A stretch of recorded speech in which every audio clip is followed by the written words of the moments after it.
Hi, it's Valerie. Oh my gosh, you guys, I got a new selfie stick and I just figured out how to pair it with my phone. So I'm outside, it's like 10:30 on a Saturday morning, and I just had a conversation with my friend who's been staying with me, and it occurred to me to tell you something, and I just wanted to hop on here and tell you. Um, right now, I just want you to know Heaven Joy is outside. And so she might come up and I might say something to her.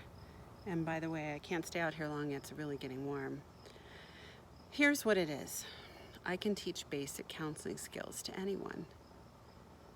Like, there's a way to help people feel heard, understood, validated, valued, not judged, accepted,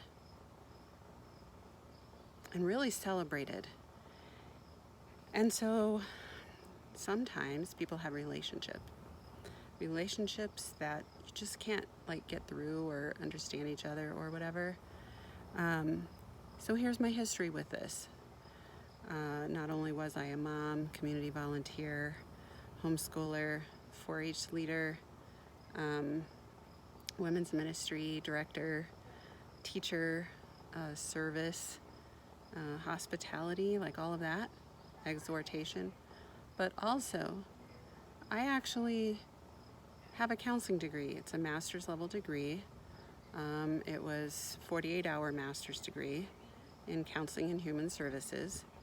And I not only went through my first year of counseling school, practicing on each other. So we were practicing our emerging counseling skills on each other with our own real items going on in our lives.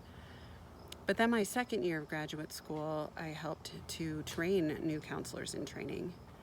And so that was where I sat behind the glass and I watched other counselors in their first year to learn and implement their emerging counseling skills. They're called counselors in training while they're in graduate school. Then once I graduated, I came back and I did supervision of the counseling students, first and second years behind the glass. So the second year I was in the little pod room as a lab leader, we called it. And then after I graduated, I came back as a lab leader behind the glass. So I'd be helping faculty, the professors, to keep an eye on these 4 different rooms. And I had one room that I was sitting behind the glass, and I could buzz in and I could say, hey, tell me what your thought was when you asked that question or when you made that comment or things like that. And then I also took a course on supervision, because once you graduate from counseling school, then you have 2,000 hours plus you have to get supervision of those 2,000 hours postgraduate. That can't be less than 2 years to get your license, to apply for a license in the state, in Colorado anyway. So I had then, in my private practice, I had students. So I had like 7 or 8 students across time who were either in practicum, which is 100 hours of practice on site, at a site, and then also interns. So interns need 350 hours of direct practice on site, at a site, while they're in counseling school. So that's called, during the years of accumulating your hours for getting your license, you have to be supervised.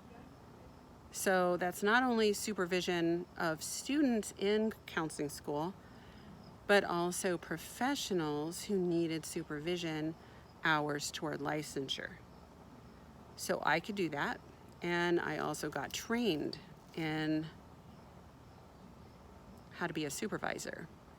And then think about all the clients that I've had and how these clients have relationships.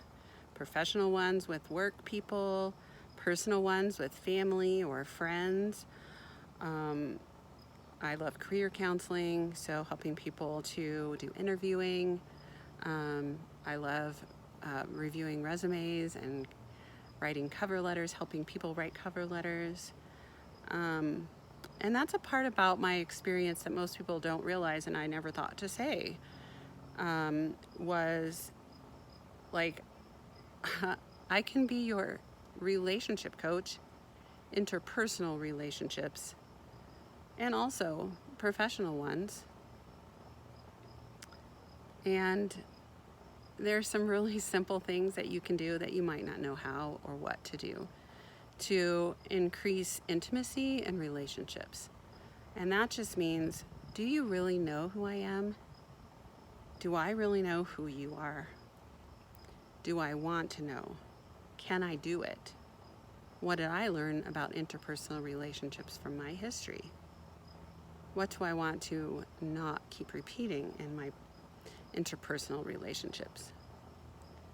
And there's also this facet, I guess, of, what do I want to say? So there's the content of what you're talking about, and then there's the talking about the content. The talking about the I used to say, when I was working with couples, talking about the talking. Oh, so what just happened there?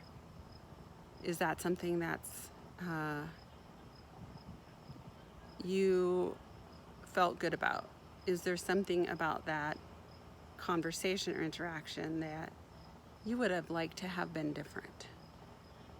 So it's really like taking a fine-tooth comb on your communication, especially interpersonally, because I find people love certain people and they're frustrated or they're feeling sad or unfulfilled about the status of that relationship because they haven't learned these mechanisms of support interpersonally. So I just want to come on and tell you about that because it's something that just occurred to me that I can help people with.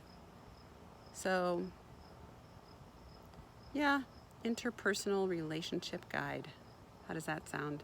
Yes, it's from all my experience, all my training, plus in my private practice and in my other jobs. It's like I get a lot of what doesn't work and what didn't work. And the way I can help people is to be that attuned, regulated other that keeps it about them, which maybe they've never experienced before. It's a really deep experience and it's in the body. So that's what tears are. Shivers, yawns, sensations. So, all right, I think this is long enough. Have a good Saturday. Okay, here's the button. Bye.